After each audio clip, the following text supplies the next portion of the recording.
Hi hello నమస్తే. నేను మీ చరణ్ తేజ.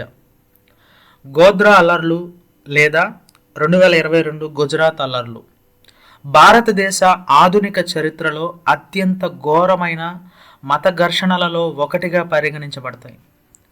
ఈ అల్లర్లు గోధ్రాలో ఓ రైలు దహనమైన ఘటనతో ప్రారంభమయ్యాయి.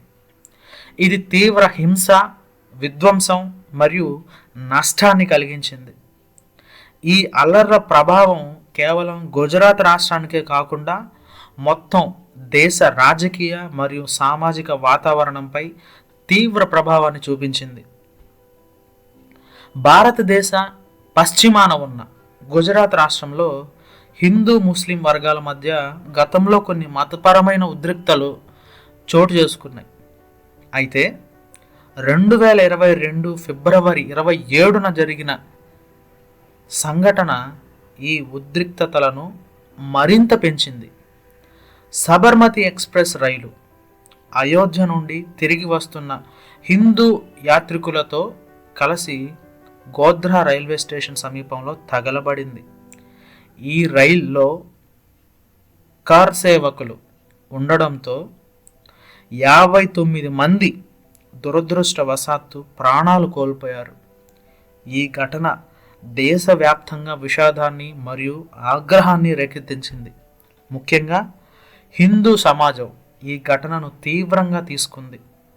స్థానిక ముస్లింలను ఈ దాడికి బాధ్యులుగా ఆరోపిస్తూ ఆగ్రహవేశంతో పెద్ద ఎత్తున అల్లర్లు చెలరేగాయి. ఈ అల్లర్లు అనేక వారాల పాటు కొనసాగాయి. ముఖ్యంగా అహ్మదాబాద్, వడోదర మరియు ఇతర పట్టణాలు తీవ్రంగా ప్రభావితమయ్యాయి. ప్రధానంగా ముస్లిం సమాజం లక్ష్యంగా మారగా కొన్ని చోట్ల హిందువులపైన కూడా ప్రతీకార దాడులు జరిగాయి. ఈ అల్లర్లలో చోటు చేసుకున్న ఘటనలు సామూహిక హత్యలు, వేలాది మంది ప్రధానంగా ముస్లింలు ప్రాణాలు కోల్పోయారు. లైంగిక హింస, అనేక మంది మహిళలు అత్యాచారానికి గురయ్యారు.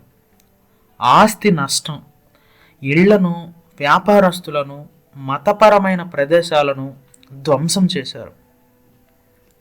వలస, వేలాది మంది నిరాశ్రయులై సహాయ శిబిరాల్లో ఆశ్రయం పొందారు. ఈ అల్లర్లలో రాష్ట్ర ప్రభుత్వం మరియు పోలీసు వ్యవస్థ వైఫల్యం గురించి తీవ్రమైన ఆరోపణలు వచ్చాయి.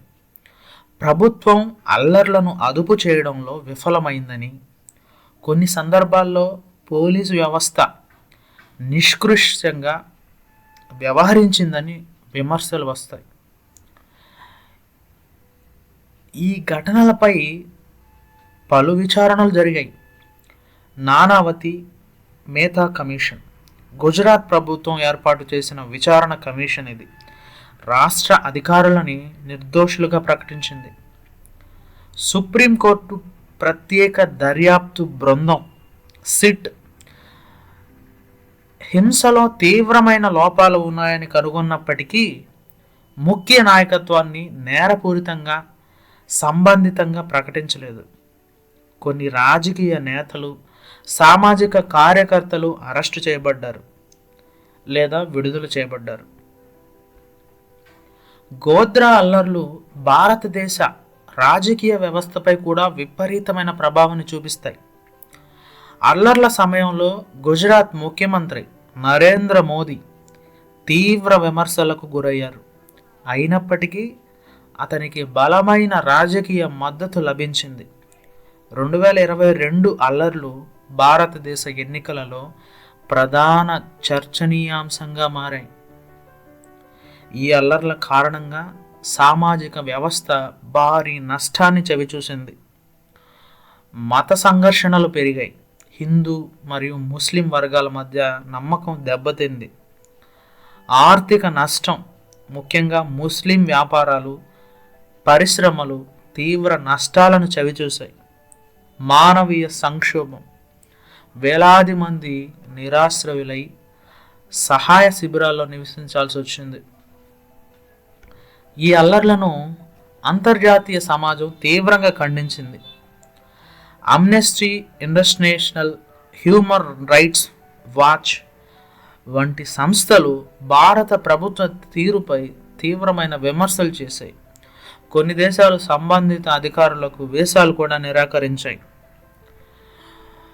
ఈ ఘటనల అనంతరం బాధితులను ఆదుకోవడానికి మరియు న్యాయం చేయడానికి కొన్ని చర్యలు చేపట్టబడ్డాయి. వాటిల్లో పరిహార ప్యాకేజీలు, అంటే ప్రభుత్వం బాధిత కుటుంబాలకు ఆర్థిక సహాయాన్ని అందించింది. చట్టపరమైన చర్యలు, అనేక మంది నేరస్తులను కోర్టులో విచారణకు గురి చేశారు. సామాజిక మైత్రి కార్యక్రమాలు, అంటే మతపరమైన సామరస్యాన్ని పెంచేందుకు ఎన్జిఓలు, సామాజిక కార్యకర్తలు కృషి చేశారు. గోద్రా అల్లర్లు మతపరమైన విద్వేషం మరియు రాజకీయ దుర్వినియోగం ప్రమాదకరమని స్పష్టంగా చూపించాయి.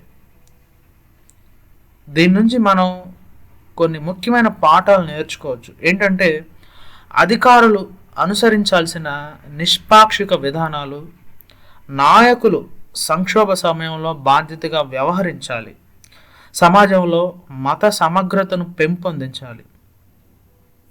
2002 గోద్రా అల్లర్లు భారతదేశ చరిత్రలో విషాదకర సంఘటనగా మిగిలిపోయాయి. ఆత్మ పరిశీలన, న్యాయం మరియు సామాజిక సమగ్రతను ప్రోత్సహించేందుకు ప్రభుత్వం మరియు సమాజం కలిసికట్టుగా కృషి చేయాలి.